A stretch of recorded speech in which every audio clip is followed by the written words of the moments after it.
jagged rocks define the perimeter of an ancient land. It lies on the northernmost tip of Madagascar, an island 400 kilometers off the coast of Africa. The landscape was formed millions of years ago when a coral reef rose out of the sea and turned to stone. Beyond the walls of rock lies a lost world we're only just beginning to understand.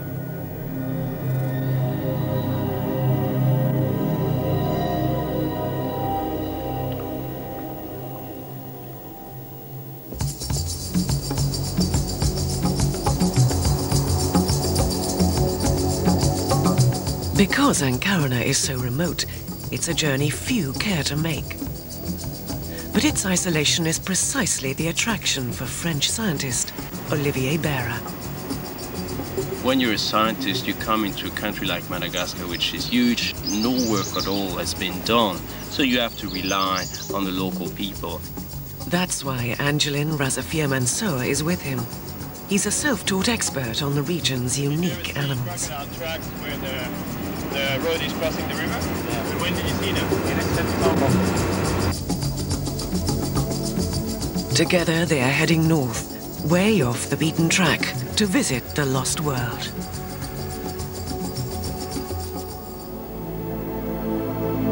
From afar, Ankarana dominates the skyline. Within its rocky walls are forests where plant and animal life has evolved independently, cut off from the outside world. What was once coral is now a wall of solid rock, towering 300 meters above the surrounding plains. It held the outside world at bay until the 1930s, and since then, only a handful of scientists have come this far. Have you got the battery? Yes, I have got it. How many have you got? Olivier and Angelin know you don't have to climb up and over the sheer rock walls to get inside. Beneath the rocks are caves and tunnels that open into the world beyond. Here's these fish, you know, these yellow and black fish. These caves hold a particular fascination for Olivier Behra, because they contain clues to the lives of the local people and their relationship with the animals of Ankarana.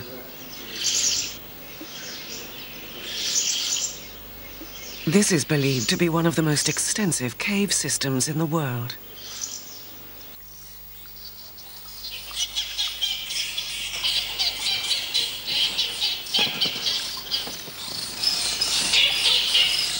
The interior is a place for the living and the dead.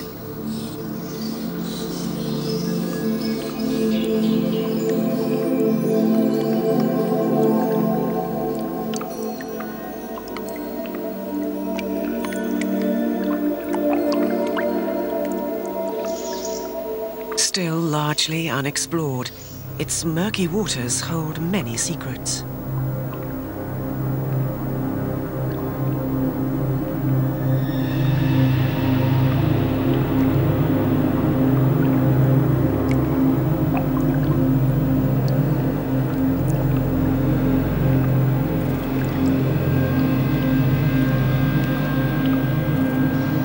But what's certain is that high above the caves, there's life on these craggy peaks.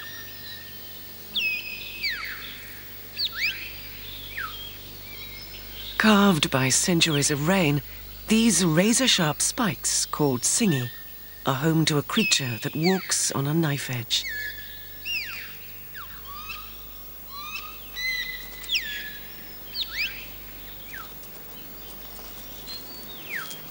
These high climbers are crowned lemurs. They may look delicate, but they are specialists at survival in one of the harshest places. The eroded rocks above also channel rainwater through the massif into one of two rivers that flow across the surrounding land.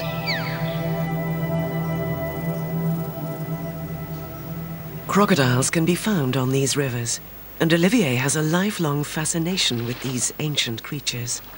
My discovery of the crocodile was about 15 years ago, and when I caught the first baby crocodile, 12 that a miniature dinosaur in my hands was just so fascinating.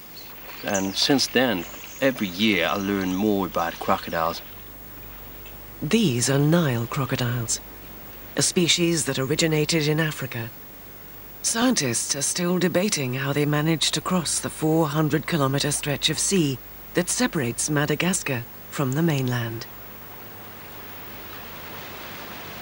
There are few places in the world where it is possible to see a group of large adults like these.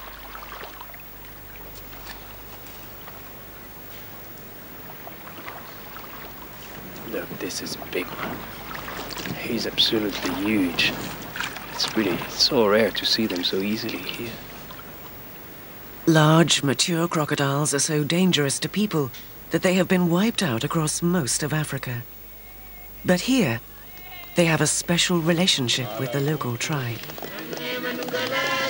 The Antikarana people believe that crocodiles are sacred.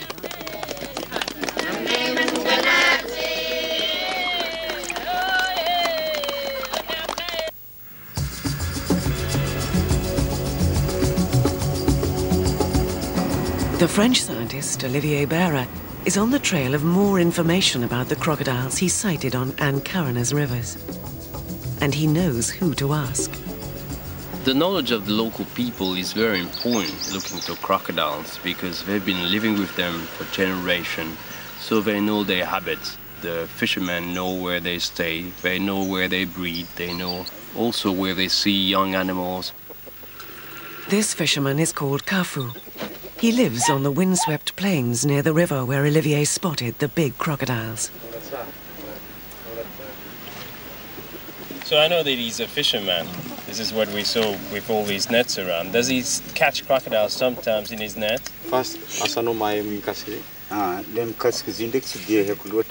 If they get caught in my nets, I wouldn't kill them because they are sacred animals. Kavu says at this time of year there are 5 or 6 of them on the river. The exciting thing is that he tells Olivier where to find nesting females. This is one area. One special area. We'll go further, to look at the river a little bit. So, thank you, Kafu. It's a breakthrough. Without inside information, it could have taken Olivier weeks to track them down.